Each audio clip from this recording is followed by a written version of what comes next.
tunics. Mucosal tunic, submucosa, but there is no submucosa in the pharynx. Then tunica muscularis, muscular tunica muscularis, and adventitia.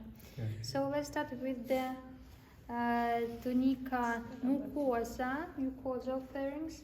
So nasopharynx is responsible only for breathing, so that's why it's covered by the ciliated epithelium, which is typical for respiratory system, as upper surface of the soft palate. Then other parts are covered by the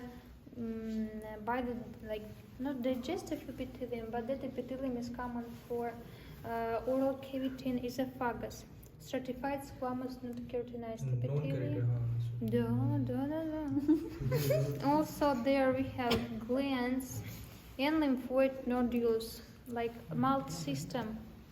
Mucosal. You're right, that mouth system. There is no submucosa in the pharynx. It's replaced by the pharyngo-basilar fascia. It forms framework for the pharynx. If you look at the posterior aspect of the pharynx, like muscles, there are muscles, and in the upper part you can see that white tissue. It's a pharyngo-basilar fascia. Pharyngo-basilar fascia. It forms like skeleton for the foundation of the pharynx, and also like it works as submucosa for that. And externally to it we have muscles. There are 5 muscles of pharynx. We distinguish constrictors and longitudinal muscles, dilators. Let's start with constrictors. We distinguish superior, middle, and inferior constrictor.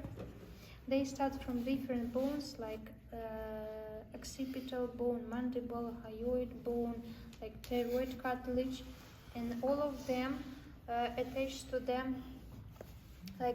each other, forming raphe at the posterior aspect. Do you see that white line? It's a raphe, pharyngeal raphe. And there are 2 longitudinal muscles. One of them you already know. It's palata pharyngeal muscle. Palata pharyngeal. And there is one more styla pharyngeal muscle. So they move pharynx upward when you swallow. And externally, finally, we have adventitia, that loose connective tissue which helps to join adjacent organ into one complex. So now we should discuss about the swallowing act. So when you chewing, and due to your tongue you form bolus of food, and you are ready to swallow. So your tongue moves upward and backward, pressing bolus against the soft palate. And when it reaches uvula and palatoglossal arc or palatopharyngeal, that reflex starts. In that case, tensor belli palatini and levator belli palatini contract and move soft palate upward, closing nasopharynx. So they close nasopharynx. Then your tongue moves downward. So higher glossus muscle contracts. Then longitudinal muscles of pharynx contract. So they move pharynx upward. And together with tongue, they close laryngeal inlet. You see? And then constrictors of pharynx contract one by one, superior, middle, and inferior, and bolus of food just